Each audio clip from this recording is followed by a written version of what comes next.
بسم اللہ الرحمن الرحیم۔ اس طریقے سے تو ہم اس پہ عمل نہیں کریں گے، دیکھنا پڑے گا 50 سال پہلے کس ماحول میں یہ بات کہی گئی۔ یا میں اس کی ایک شرعی مثال دے دوں، مولا کائنات کے 63 سال ہمارے سامنے، 63 سال کی 63,000 حدیثیں ہمارے سامنے،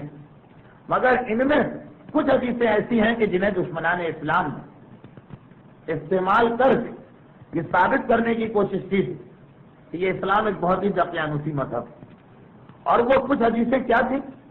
کہ مولا کائنات مذمت کر رہے ہیں ان مردوں کی کہ جو کسی عورت کی بات مانتے ہیں، کسی عورت کی قیادت میں چل رہے ہیں، کسی عورت کی بات مانتے ہیں، کسی عورت کے مشورے پہ عمل کرتے ہیں، اور اس کے بعد پھر برائی کی کہ یہ قوم ہمیشہ ایسی رہے گی، یہ لوگ ہمیشہ ایسے رہیں گے، اور پھر 2-3 باتیں عورتوں میں بتائیں کہ یہ خرابی ہے، یہ خرابی ہے، یہ خرابی ہے۔ ماڈرن زمانہ ہے، 20ویں صدی کا زمانہ،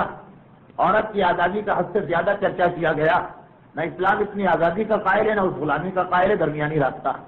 لیکن اب نہج البلاغہ کی ان روایتوں کو، جملوں کو کاٹ کاٹ کے یورپ میں اور امریکہ میں پھیلایا گیا۔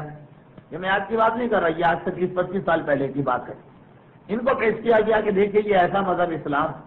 کہ جس کا لیڈر عورت کے بارے میں کیسی بات کہہ رہا۔ اب واقعاً پڑھے لکھے شیعوں کے لیے بھی مشکل ہو رہا تھا کہ اس ماحول کے اندر، جبکہ علماء اسلام یہ بھی کہہ رہے ہیں کہ نہیں، عورت کو اسلام نے کسی اعتبار سے حقیر یا پست نہیں سمجھا، کہ مولا کے جملوں کا کیا مطلب، مگر وہی خرابی ہوگی کہ مولا کائنات کی 63 سال کی زندگی ہمارے سامنے، فقط یہ 6 مہینے کے جملے ایک بات کہہ رہے ہیں اور باقی 62.5 سال کی زندگی کوئی اور بات کہہ رہی، تو کچھ تو انسان کو سوچنا چاہیے کہ کوئی تو سبب ہوگا کہ 62.5 سال علی نے کبھی ایسی بات نہیں کی، 6 مہینے ایسی بات کہی، تو ذرا دیکھیں تو صحیح کس کا بیک گراؤنڈ کیا۔ اور جب بیک گراؤنڈ دیکھا گیا تو پتا چلا کہ یہ مطلقہ عورتوں کے بارے میں بات نہیں،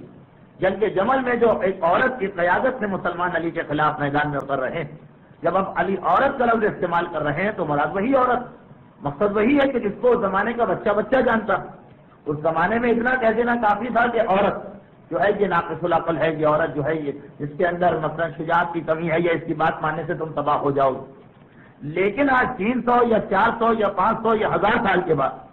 یہی جب لفظ عورت آیا تو یہ سمجھا گیا کہ علی نے ہر عورت کے بارے میں یہ کہا۔ جیسے آج کی بات ہے کہ آج سے 10 سال پہلے اگر پاکستان کوئی کہتا تھا کہ علامہ کی مجلس میں سن کے آیا تو ماحول ایسا تھا کہ فوراً ذہن جاتا کہ علامہ رشید قرآن۔ لیکن آج اگر آپ سے کوئی کہے کہ میں نے علامہ کی مجلس سنی،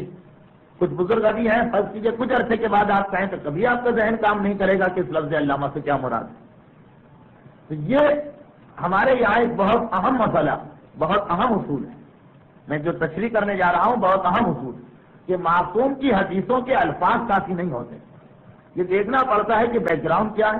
یہ دیکھنا پڑتا ہے کن حالات میں کہا گیا، یہ دیکھنا پڑتا ہے کہ کس زمانے میں کہا گیا۔ اچھا، اب یہ ایک چیز واضح ہونے کے بعد اب آئیے اصل مسئلے